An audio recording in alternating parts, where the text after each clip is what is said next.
The next speaker is Kim Ramchandani. She's going to speak on long-term care planning. They are from Webster Investments. Kim is Senior Vice President, Financial Consultant, Webster Investment.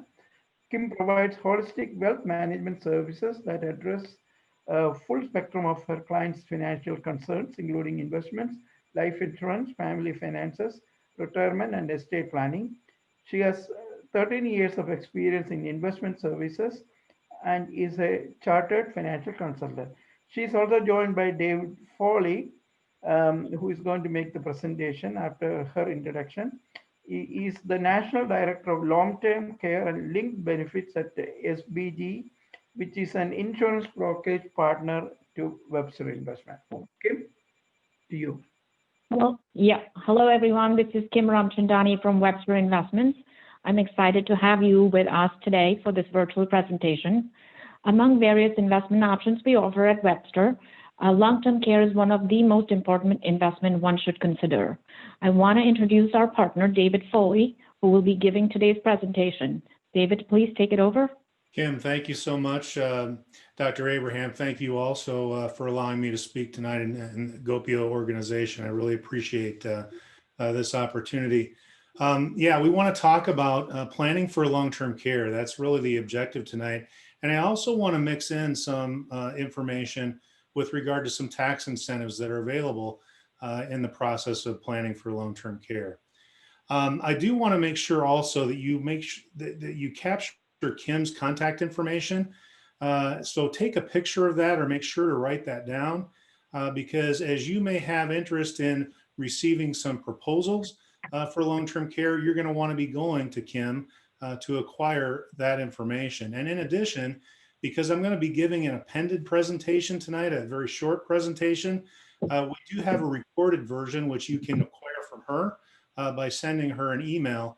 So that's why having that contact info is so incredibly important. So, long-term care really is a major discussion these days because we've got about a third of our society at this point in time that's either at or just into their retirement years. And they're realizing that the one thing that could blow a perfectly crafted retirement plan is a bill that's showing up in the mail for $70 or $80 or $90,000 for care that needs to be rendered to an individual that is having difficulties with their activities of daily living, the things that they were taking for granted for the most of their life, but now in their later years, they're needing some help.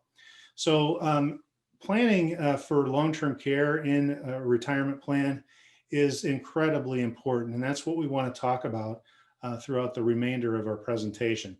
I want to share with you some tax incentives though, right out of the gate so that you're aware of those that are available currently.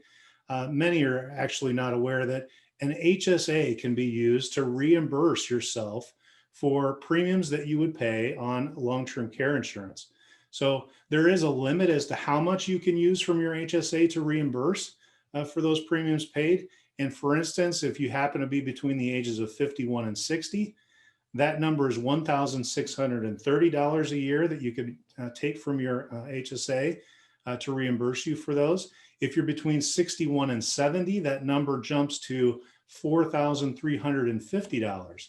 So HSA dollars can do more than perhaps maybe what you had thought they might be able to do. North of 71, that number turns into $5,430.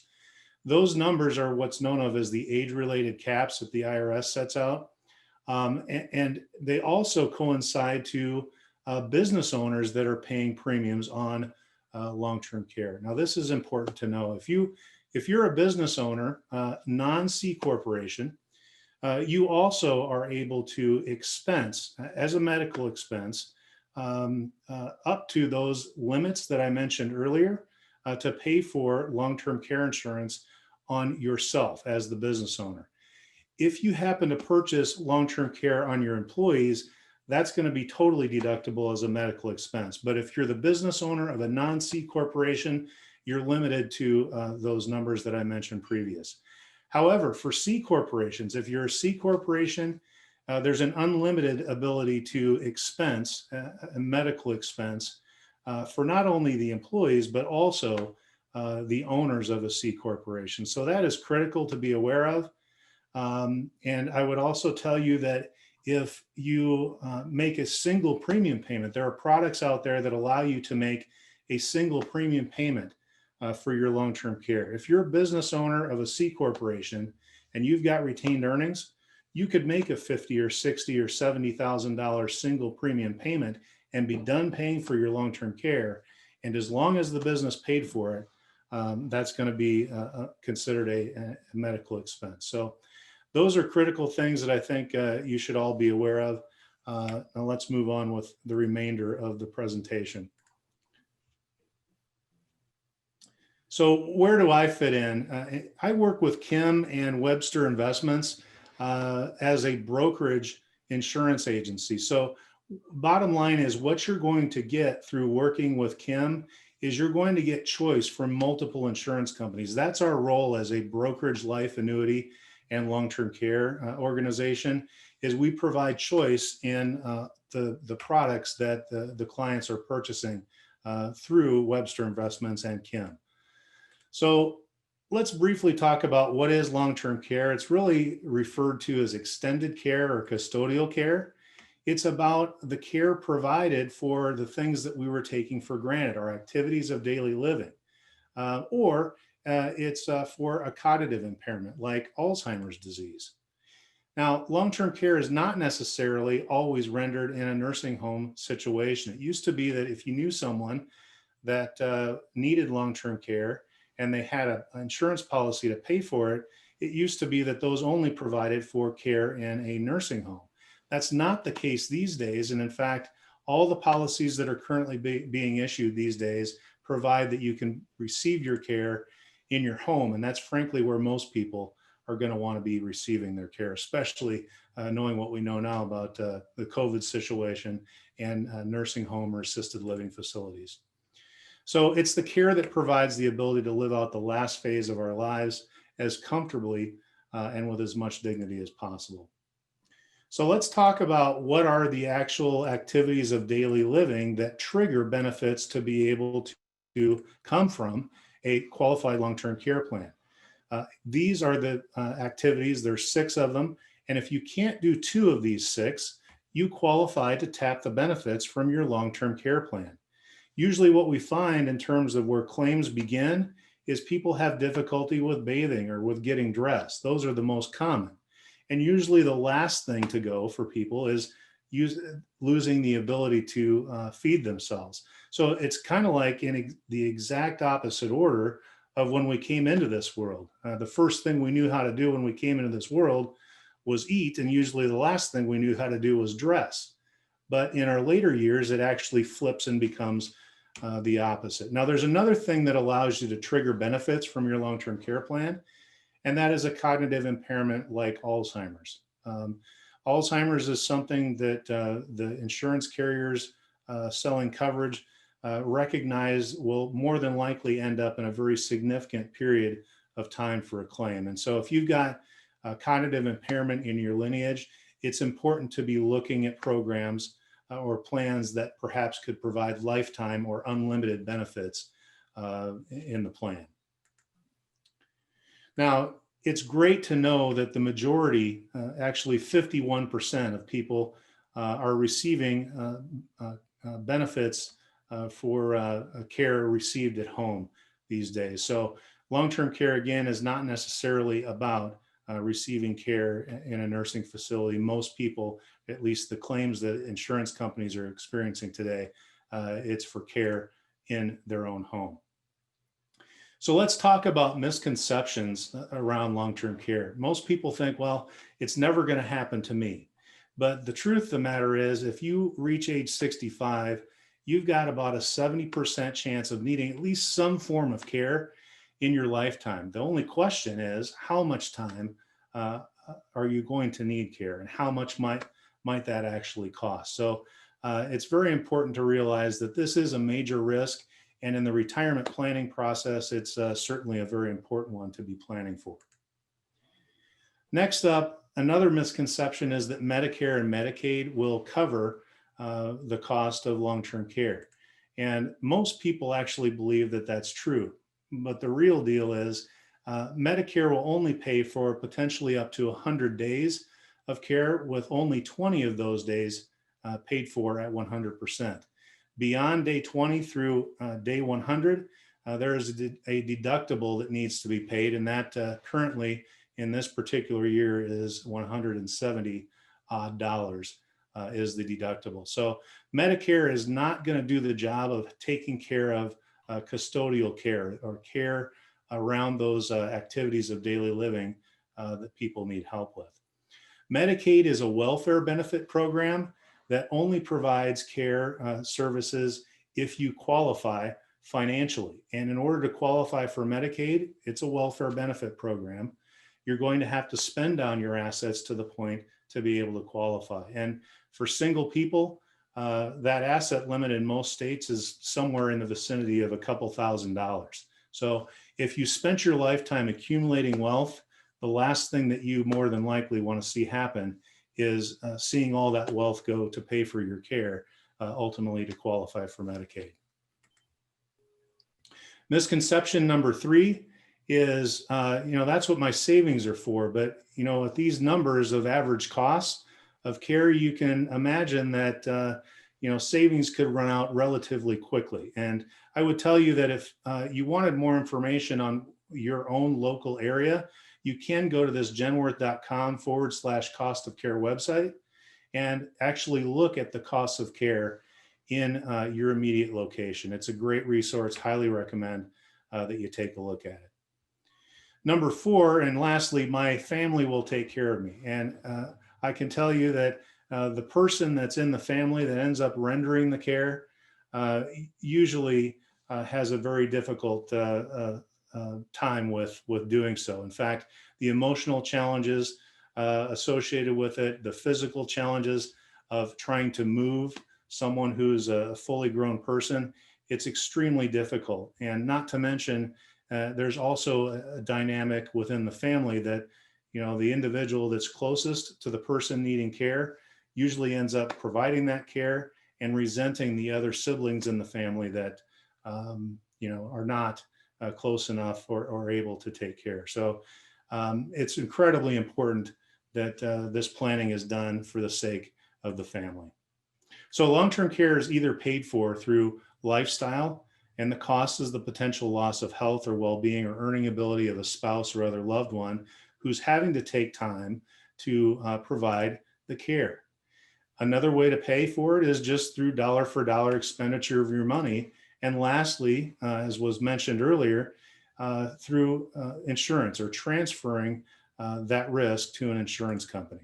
So here's the spectrum of solutions that are available out there. And, if you've not made a plan for long-term care, your default plan is to self-fund or use dollars that you've set aside to pay for your care. On the other side of the spectrum is traditional long-term care insurance. And you may have heard of traditional long-term care as being a use it or lose it type of proposition, because if you never receive the benefits, you never get anything back for the premiums that you paid. It's kind of like car insurance. If you never have an accident and you've been paying premiums over the course of your life, you're not going to get anything back from your car insurance. And traditional long-term care works the same way. However, it is one of the easiest ways and best ways to get the most per dollar spent in premium in benefits. So a great way to buy a lot of benefits. Now, the hybrid solutions that you see in the middle are really something that bring a trifecta of value because they provide benefits in the event that you need care. They provide a death benefit of usually more than what you paid into the contract when you die. And if you decide to change your mind and walk away from the insurance policy, you have the ability to receive all or the majority of your money back. And that's why these types of policies, these hybrid long-term care plans, have become so popular in recent past. So what are your self-fund go-tos in terms of the assets that you might consider using to pay for long-term care?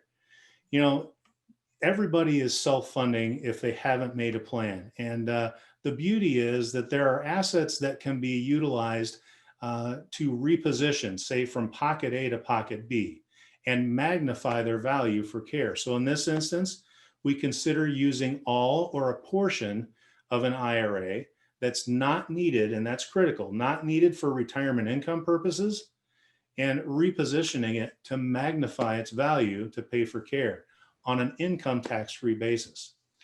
Another solution is to use lazy money, like money in a fixed rate account that's not earning much in terms of an interest rate. This money can be repositioned and magnified for the purpose of providing care. Again, if you chose to do nothing, if you didn't choose to use a hybrid plan, this asset really is still at risk of being spent on long-term care. So if there's an ability for you to retain at least all or a large majority of the asset's principal and yet magnify it by 2 or 3 or 4 times, that would be a much wiser way to self-fund. And that's really what hybrid solutions are all about. So here's a case example. Anne's 65 years old. She's planning for retirement. She wants to be at an assisted living facility nearby. She's blessed with a family history of long life and does not have a family history of cognitive impairment. She would not like to have to source her own care or manage the bills that go along with receiving it. She would prefer that her children or friends manage her care and not render it to her, so that's critical. She has $100,000 that she considers her emergency money, i.e. not planned for income and retirement, that she would like to reposition to a solution. And she would not want to worry about a deductible in her plan at the time she needs care. So her best solution for her $100,000 that she has in this emergency money can provide her with nearly $60,000 a year for 6 years, which is a total pool of nearly $354,000. If she passes away without ever needing the care, $127,000 is going to pass on income tax-free to her beneficiary. And if she decides to change her mind with this plan, a return of premium option is available that in this particular case would return $70,000 if she changed her mind. So let's look at the due diligence associated with multiple insurance companies in terms of the benefits that will be provided from these companies. Now, it may look on first glance that the company on the left side, company one, would be the best benefit because for her $100,000 premium, she receives an annual monthly or annual benefit of $65,000. And her death benefit is just north of about $125,000. But remember, she said that she didn't want to have a deductible or an elimination period when she needed to receive care. Well, in this particular case, you'll notice that the elimination period is 3 months for home health care and for facility care. Yet company two right next door provides $58,000 of annual benefit, but has no elimination period. So as soon as she can't do 2 of the 6 activities of daily living or has a cognitive impairment, those benefits are triggered and available to her to pay for care. So in conclusion, everybody needs a plan before care is needed. You can't buy a parachute after you already jumped out of the plane. Solutions can be more of a repositioning of assets than an expense. And that's exactly what's available through a hybrid solution. So we can provide through Kim choice from multiple insurance companies, and you can get expert guidance on the best solution with the right underwriting process for you. So again, an early start, the younger you are, the more cost effective that these plans can be. So with that being said, I'm wrapped up, and again, appreciate the opportunity to present. We'll go ahead and take any questions if there are any. My daughter just walked in and she asked a question, can she take care of the long-term plan for her parents?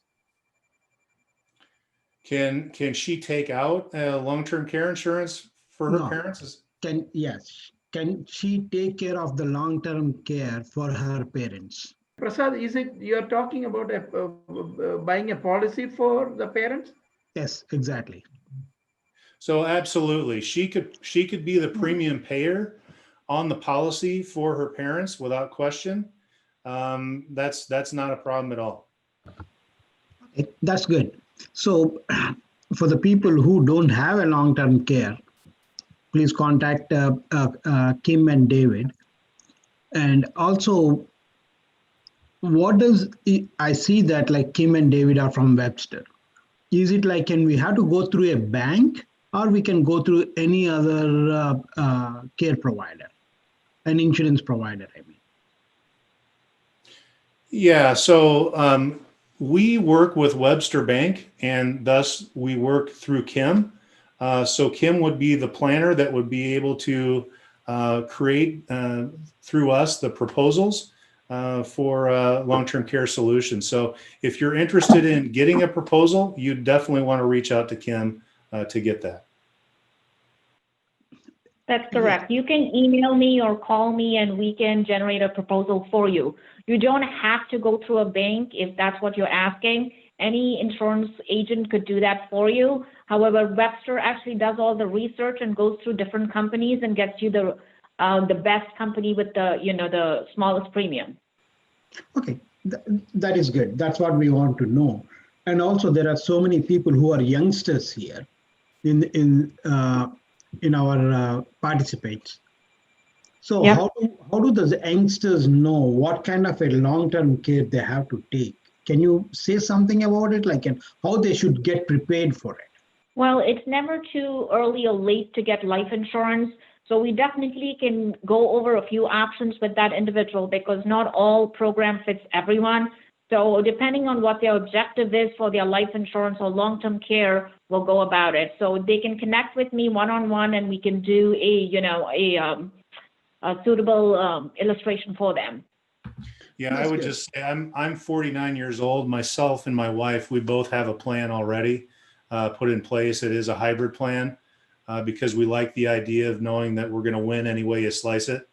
But generally speaking, folks between the ages of 50 and 70 are the best candidates because usually they're able to qualify from a health perspective.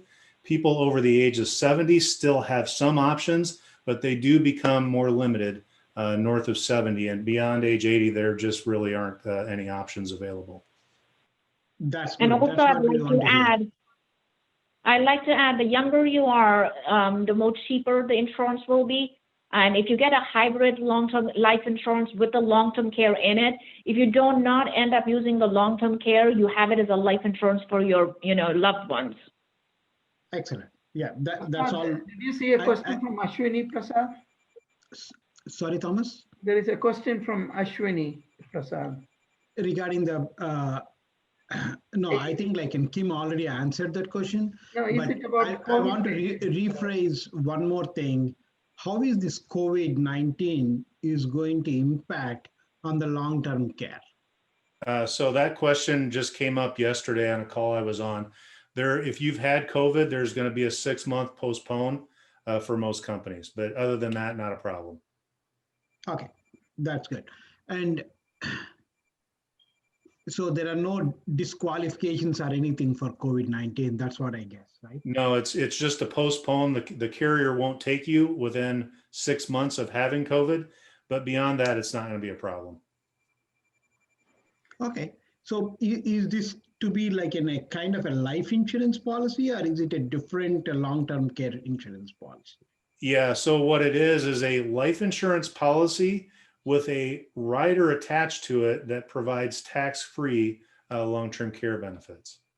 And it's called a hybrid plan. That's what they call them in the marketplace, hybrid long-term care. If suppose somebody already have a life insurance, then how do they get into this long-term care? How do you attach it? Well, if you already have a life insurance policy, those may or may not already have some benefits available, but more than likely, they're not going to have as robust of long-term care benefits as what a hybrid life long-term care plan would have. Okay, that's good. So that's it. All right, thank you. you, Dave and Kim. And now I open it for anybody because whoever wants to stay and ask any specific question to anybody. I think Cecil is still here, right, Cecil? Yes, I see Cecil. I see all the speakers still there. Anybody who wants to take up a question, please do so at this point. We did rush a little bit with Cecil. Cecil had a lot of information. I think Nami wanted to ask a question. Nami, go ahead. You have to unmute first. Hi. First of all, thank you so much. This has been a great presentation by all the speakers. I just feel like some of them were rushed and we could have spent a little bit more time. But anyway, my question at this point is actually for the long-term care. And the question is in terms of, let me try to phrase it, the reliability of being able to get the care. In other words, by the time you need the care, after you've paid all the premiums, whether it's the traditional long-term care or hybrid or whatever, when it is time to get the care, will there be ifs, thens, and buts? Is there some kind of standing on these firms, whether it's Genworth or John Hancock or whoever? I would like to have some idea of the rating of these companies and from the experts on this speaker panel, what your views are on that. Yes. So with regard to the ratings, all the carriers that we use in providing the choices are very highly rated. They're A-rated carriers, okay? In terms of the point in time when you're going to turn your benefits on, if you're certified by a licensed healthcare practitioner that you need substantial assistance with 2 of the 6 activities of daily living, that triggers your benefit. So it's not the insurance company that's saying, well, we're not sure. It's a third-party person, a practitioner that says you have issues with the activities of daily living, or you're certified to be cognitively impaired. And that is your golden ticket to begin turning on your benefits. Now, here's another kind of nice thing.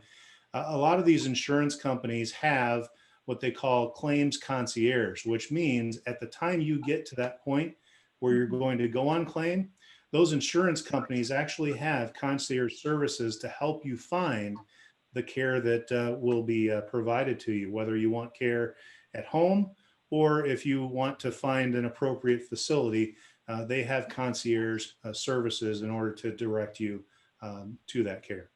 Does that answer the question? Yes, thank you very much. Because just to finish up on that, because I just feel like just using the analogy from other insurance things, like when you run into some problems with your car, and the motivation of an insurance company is to push back, not give you whatever because they're running a business there. So my thing is, by the time you're so frail and you need that, unless you have an advocate for your own self, a member of your family or somebody, to make sure that you don't, after paying the premium all those years, and then you run into a situation where you feel like you are left in the short end of the stick. Yes. No, understood. And that's why it's critical to have that third party that makes that determination. Thank you. Cecil, are you still there? Yes, I'm here. I want to find out, now we have only about another 4 weeks left for the end of the year. Any tax tips for our audience before the year end, something we should be doing, especially now that the new Democratic administration is coming. So anything will be done at this time? Yeah, like I suggested, there won't be any tax law changes this year because, Congress is not even there. They have too many things on their plate. So we have something called extenders. So they just extend the tax law. There's a budget coming up in another week, but I don't believe there's significant changes. But I mentioned the 3 important tips, right? So retirement planning, that can stash away a lot of money. Expedite expenses, so pay all your bills now. Give to charity, expedite your expenses, and defer income. So if someone gives you a check in the last week of December, don't cash the check, push it into Jan. So anything you can defer income and accelerate expenses, it reduces your taxable income, right? Very important. So third is equipment. You can buy a nice car and government subsidizes that too. So, but it should be used in a business. Okay, I'm going to be honest here. So there's a big deduction because this tax law changed it tremendously from 10,000, 16,000, 9,000. So those tax depreciations are huge, especially for smaller players, And finally, PPP, most of the people I know in our practice, all the businesses, they are taking PPP loans. So you better execute before the rush comes in. And then I don't know who will be left holding the can, like the musical chairs of the olden day games that we played. Right, so you want to make sure you send in your request, and that's if you need it. Now, if you don't, you can also defer what I call and make it a loan. Right, it's a 1% loan payable in 21 and 22. And the last one, there's in the CARES Act is a lot of fine print, so you could actually defer all your payroll taxes. So you don't have to pay payroll taxes this year. You can defer it to 21 and 22. But this is, I think, the biggest challenge people will face is cash flow. To me, as an accountant, advisor, tax person, it's cash flow, and cash flow. And I think businesses have been killed with cash flow because when you don't have revenue, right, everything collapses, right? So I really think, I told them, hold on to cash flow. So if you can defer taxes, great, right? Anything you can do to preserve cash. Now if the second stimulus comes out, I don't know. I think there's a strong possibility it will come out. But I think very proactive planning right now in this last month would be very advantageous. So for all our clients, we've done a planning session, all. And we actually have, I call it a soft landing. You never want to land the plane too hard. So don't come to me in April. I can't do anything, right? You start right now in December. You should know what your taxable income is right now, right? All of my clients know because we keep their books current. So they know what it is. And all our high net worth clients, huge. We set up defined benefit plan with our friend here, Markov's firm. I'll give you one quick example. A guy, he did some major work for Uber Eats, made $2 million this year, transforming their whole environment, their e-commerce site. $2 million, no expenses, right? The first thing I did is turn to Michael's firm, Michael Markov, and we are setting our plan for it. This is absolutely, he's going to save $400,000 to $500,000 in taxes, right? I was there for him. Now, there's no point talking to him in Jan and Feb, but they did, Andy did say you can extend the plan all the way till September now, and Andy, correct me if I'm wrong. But that is tax planning to its core. Right? Though you don't want to postmortem. April is all postmortem, but Andy, am I correct on that? You could still open a plan as late as September. Correct. You have until because of the CARES Act. Day. Correct. Secure Act. Correct. Yes. Yes. Okay. Any last? Yeah, I have one quick question actually, Dr. Abraham, for Cecil actually. So this year, a lot of gains for the stocks and all that. So I didn't realize that we'll have gains. So is it too late to apply for the progressive tax, or can we do it in January? I know the September date is already gone. Or is there any limit that if we are gaining capital gain is more than a certain limit, we should apply for the progressive tax? I didn't follow the progressive tax. So you have a capital gain. You pay. Yes. Okay, so you don't know what to do with the capital gain. Is that what you're saying? So when you have a capital gain, last year, what happened? I didn't during the year I did not file for the tax every quarter, and then I filed the tax at the end of the year, in April, and then they said they penalized me actually. Okay, because Okay, so you have to pay equal installments. So you have to pay in 4 quarters. So if you know you have a capital gains, you pay the tax now. So 4 quarterly installments, April, June, September, and Jan. There's no way around that. Now, let me give you a suggestion. You can invest the capital gains in what is called an opportunity zone, and you'll be tax-free for 10 years. But you cannot withdraw that money for 10 years. Right. Opportunity zones are underprivileged areas, very good tax deduction. So you have a capital gains, 100,000, 200,000, whatever, you put in an opportunity zone and it's tax-free, but you have to keep that money for 10 years. But other than that, you'll pay the tax in 4 installments. But you haven't paid, pay it now, right? Yeah. Don't wait for April, right? You know the capital gains. The set-off is only $3,000 in long-term capital loss. Now, you can set off short-term versus short-term. If you have short-term capital gain, short-term capital loss, you can hit it right off each other. But long-term gain, the carry forward is only 3,000. You can only use 3,000 every year. Right, yeah. Okay. Anybody else? Otherwise, I'm going to ask Michael to say anything last. Dr. Thomas, can I ask one question to yes, Dr. Yeah, Professor Sisu, he's just still here. Go ahead. Okay, thank you. My question is somewhat like Mr. Gupta, who just asked the question. I have some property in India. Not actually, my wife has some property in India, and we want to sell that.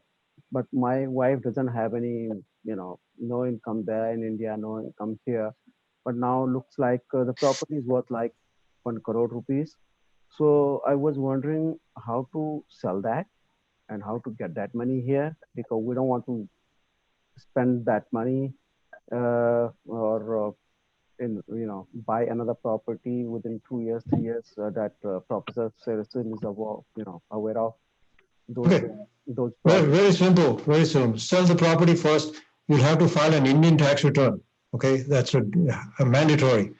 So once you file the Indian return, they will impound 20% tax on the capital gains, correct? And then once you finish that, then you go approach the FBI the Reserve Bank or RBI.